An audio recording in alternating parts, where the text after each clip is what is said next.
ዓለም በጉጉት የሚጠብቀው የዓለም ዋንጫ ውድድር እነሆ 4 ቀናት ብቻ ቀርተውታል። ሜክሲኮ፣ አሜሪካና ካናዳ በጋራ የሚያዘጋጁት ይህ የዓለም ዋንጫ በበርካታ የተሻሻሉና አዳዲስ ሕጎች ተከሽኖ በ48 ሀገራት መካከል ይካሄዳል።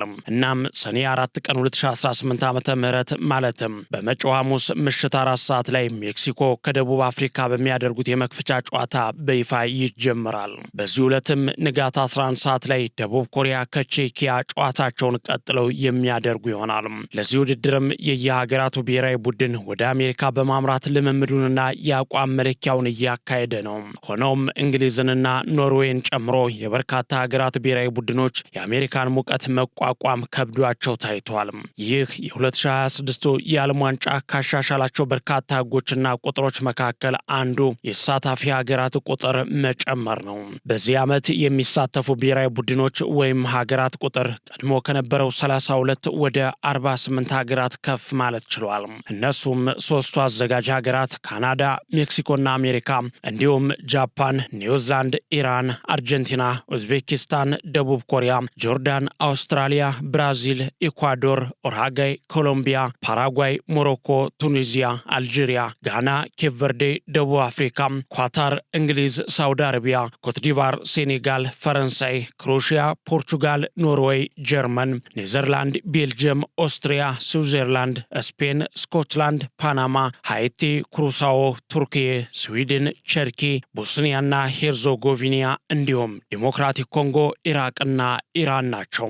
ይህ የዓለም ስፖርት ሁሉ ትልቁ መድረክ የሆነው የዓለም ዋንጫ ውድድርም ከሰኔ 4 እስከ ሐምሌ 12 2018 ዓ.ም በካናዳ፣ አሜሪካና ሜክሲኮ አስተናጋጅነት ይካሄዳል። ታዲያ ይህ ውድድር በተቃረበ ቁጥር አዳዲስ ነገሮችም እየተሰሙ ነው። ከነዚህ መካከል አሳሳቢ የነበረው የኢራን ብሔራዊ ቡድን ጉዳይ አንዱ ነው። በመካከለኛው ምስራቅ አገራት መካከል ቀደም ብሎ የተከሰተው ጦርነት በፖለቲካዊ ኢኮኖሚያዊና ማህበራዊ ጉዳዮች ላይ ብቻ ሳይሆን በስፖርቱም ላይ ረዥም እጁን ሰዷል። ይህም ኢራን ከእስራኤልና አሜሪካ ጋር የጀመረችውን ጦርነት ተከትሎ የመጣ ሲሆን ከውድድሩ አዘጋጆች መካከል አንዷና ዋነኛዋ የሆነችው አሜሪካ የፖለቲካ ባላንጧ የሆነችው ኢራን ላይ ጫና አሳድራ ነበር።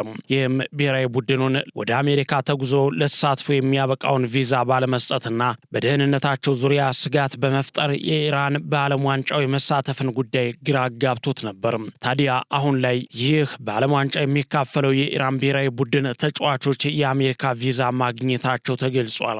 የኢራን ብሔራዊ ቡድን መቀመጫውን በሀገረ ቱርክ አድርጎ የአሜሪካ ቪዛ ለማግኘት በጥረት ላይ ነበር።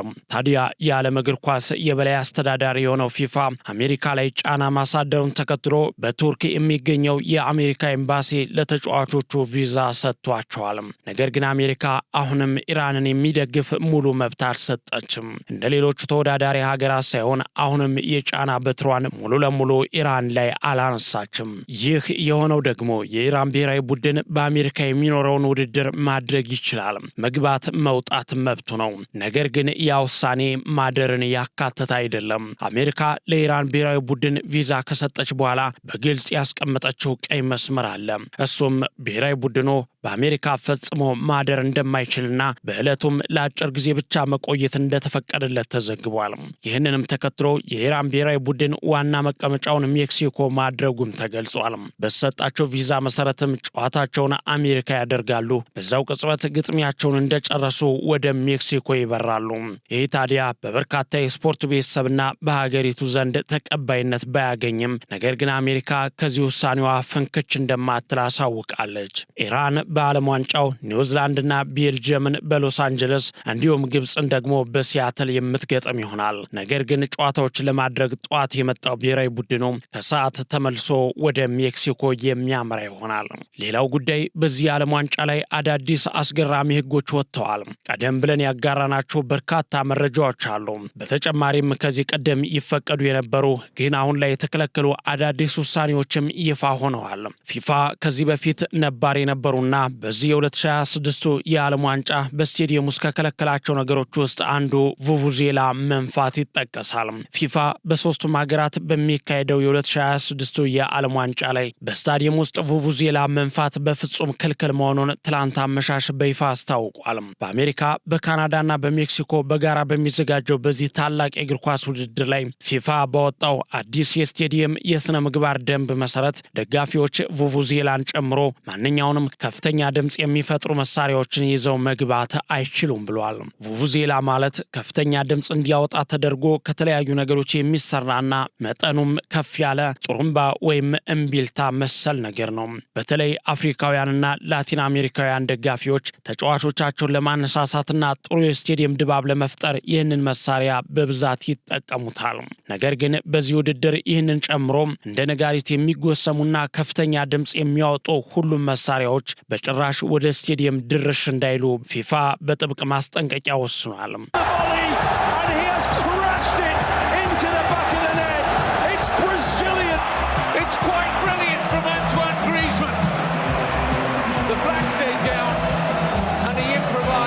ይህ ውሳኔ የተላለፈው በዋናነት በስቴዲየም ውስጥ የሚፈጥረውን የድምጽ ብክነት ለመቀነስ ነው። ምንም እንኳ እንደዚህ አይነት ድምጾች ለጨዋታው ድምቀትና ለደጋፊው የድጋፍ ሙቀት ትልቅ አበርክቶት ቢኖራቸውም በዘንድሮ የዓለም ዋንጫ ግን አይሰሙም፣ አይታዩም። ይህንን የክልከላ ውሳኔ ፊፋ ሊያስተላልፍ የቻለው የስቴዲየሙን መታወክና የድምጽ ብክነት ለመቀነስ ነው። በተለይም በተጫዋቾች በዳኞችና በአሰልጣኞች መካከል የሚደረገውን የድምጽ ተግባቦት እንዳያስተጓጉል ታስቦም ነው። በተጨማሪም የቡቡዜላ ከፍተኛ ድምጽ የቀጥታ ስርጭት ወቅት የሚዲያ ስራዎችን ጥራት ይቀንሳል በሚልና በጨዋታ ጊዜ በስቴዲየም የሚተላለፉ የአደጋ ጊዜ ማስታወቂያዎችን በደጋፊዎች ዘንድ በግልጽ እንዳይሰሙ ስለሚያደርግ መሆኑ ተገልጿል። ይህ እርምጃ በ2010 የደቡብ አፍሪካ ዓለም ዋንጫ ወቅት ቡቡዜላ የፈጠረው ከፍተኛ ድምጽ በዓለም ዙሪያ በነበሩ ተመልካቾችና ተሳታፊዎች ዘንድ ከፍተኛ ቅሬታን አስነስቶ ነበር። ታዲያ በዚህ በርካታ ለውጦች በታዩበትና ብዙ አዳዲስ ህጎች በረቀቁበት የ2026 የዓለም ዋንጫ ያንን በአፍሪካ ምድር በታሪክ ለአንዴና ለመጨረሻ ጊዜ በተደረገው የደቡብ አፍሪካው ዝግጅት ላይ የተከሰተውን ችግር በዘላቂነት ለመቅረፍ የተወሰነ ውሳኔ ነው። ከቡቡዜላ በተጨማሪ ፊፋ ሌዘር ፓይንተሮችን ማለትም የተጫዋቾች አይን ላይ የሚበሩ መብራቶችንም እግድ ጥሎባቸዋል። እኒህ አረንጓዴና የተለያየ ቀለም ያላቸው ረዥም ርቀት ሂደው የሚበሩ ላይተሮች ከዚህ ቀደም በብዙ ጨዋታዎች ላይ ተመልክተናቸዋል። በተለይ በፍጻሜ ጨዋታዎች ላይና የፍጹም ቅጣት ምት በሚመታበት ወቅት ደጋፊዎች የተቃራኒ ክለብ ተጫዋቾች አይን ላይ ተካ አድርጎ በማብራት ጫና ሲፈጥሩባቸው ተመልክተናል። በአህጉራችን አፍሪካ ብቻ ሴኔጋል የመጀመሪያዋን የአፍሪካ ዋንጫ ስታንሳ የቴራንጋ አንበሶቹ ደጋፊዎች በግብጽ ተጫዋቾች በተለይም በመሐመድ ሳላህና በግብ ጠባቂው ላይ ተጠቅመውት ነበር።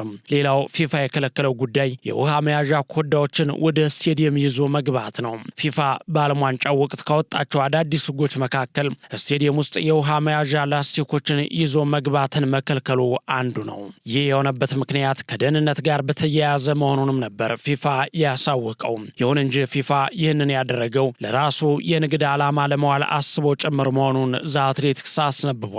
ፊፋ በስቴዲየም ውስጥ ለደጋፊዎቹ ውሃ በራሱ በመሸጥ ገቢውን ለመጨመር ማሰቡ ነው የተገለጸው። አወዳዳሪው አካል ፊፋ በስቴዲየሙ ውስጥ ከሚደረጉ ሽያጮች አብዛኛውን ገቢ እንደሚወስድም ተነግሯል። በስቴዲየሙ የሚሸጠውን ውሃ የሚያቀርበው የፊፋ አጋር የሆነው ኮካ ኮላ ሊሆን እንደሚችልም ተዘግቧል። ሌላኛው ፊፋ አዲስ ይዞት የመጣው ለውጥ የዝማሬ ወቅት ላይ የተጨማሪ ተጫዋቾችና የባንዲራ ዝርጋታ ጉዳይ ነው። ፊፋ በአሁኑ የዓለም ዋንጫ የብሔራዊ ቡድኑ መዝሙር ሲዘመር እንደ በፊቱ ቋሚ 11 ተጫዋቾች ብቻ ሳይሆኑ ሁሉም የብሔራዊ ቡድን ተጫዋቾች ሜዳ ላይ ገብተው ተቃቅፈው መዘመር እንዲችሉ አድርጓል። ይህ እንደ በፊቱ ዳር ወይም ተቀያሪ ቦታ ላይ ሆነው ሳይሆን ከቋሚ ተሰላፊዎች ጋር መሃል ሜዳው ላይ ገብተው አብረው በመሰለፍ እንደሚዘምሩ ይፋ አድርጓል። በተጨማሪም የሁለቱም ተጋጣሚ ሀገራት ባንዲራ በትልቁ ከተጫዋቾቹ ጀርባ የሚነጠፍ ይሆናል። በዝማሬ ሰዓትም ይህንን ክብ ሆኖ የተሰራ ባንዲራን ከበው የብሔራዊ ቡድኑ አባላት የሀገሪቱን መዝሙር የሚያዜሙ ይሆናል። ታዲያ ይህ የዓለም ስፖርት ሁሉ ትልቁ መድረክ የሆነው የዓለም ዋንጫ ውድድር ከ4 ቀናት በኋላ ከሰኔ 4 ጀምሮ እስከ ሐምሌ 12 2018 ዓ.ም ድረስ በካናዳ አሜሪካና ሜክሲኮ አዘጋጅነት የሚደረግ ሲሆን አሁንም አዳዲስ መረጃዎች ይፋ እየተደረጉበት ነው። ውድድሩን በቀጥታ ወደ እናንተ ለማድረስ ዝግጅቱን ጨርሶ እየተጠባበቀ ያለው ኢትዮ ግሎባል ዩቲዩብም መረጃዎችን እየተከታተለ ማድረሱን የሚቀጥል ሲሆን እነሆ የዛሬ መሰናዶዬን ግን በዚሁ ላብቃ። መኮንን አልማው ነበርኩ። የነገ ሰው ይበለን።